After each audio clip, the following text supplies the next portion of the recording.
Welcome back to Andy's Guide. In today's video, we are going to show you how to create a template here in Monday.com. Let's begin. Now, the first thing that I need to do is to log in using your credentials. If this is your first time in Monday.com, I need you to click the Get Started option. And from here, just follow the on-screen instructions and you're good to go.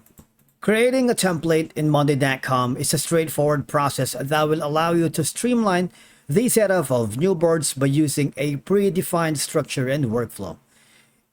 Now, once you are here in the dashboard or the interface that you are currently working on, basically, I have the board here on the left side panel of the interface. It's very easy because go to the board you want to use as a template. In my case, that's going to be Andy's Guides. You just have to click the three dots or the ellipsis just beside the name. There's going to be an option that says Save as a Template. Now here, you would be welcome with a pop-up window that says Save Andy's Guides as a standard template. And again, you might want to read that only board owners can edit this template.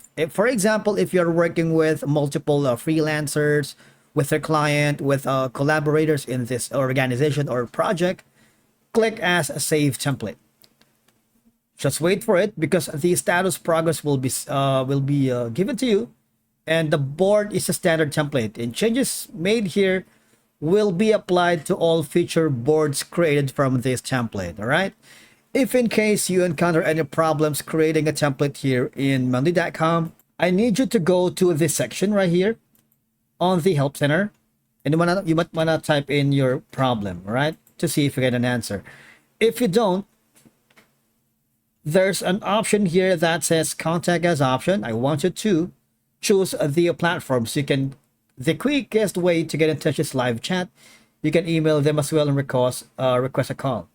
If you click on the Start Chat right now, because sometimes the site may be down or there's a glitch or a bug that is stopping you from creating a template in Monday.com. You might want to tell that to the Monday support to see if you get an answer. Okay. Alternatively, there's an option here on the main table. There should be an option here for more actions. If you wanted to remove the templates, for example, this one, I'm going to remove that. Okay. The next option is, for example, this is earlier we click on the left side rather than click the Save as Template. You also have an option here on the More Actions to Save as Template. All right, so you have two options. One in the left side panel and the next one is on the upper right corner. All right. Thank you so much for watching, and we will see you again in the next video.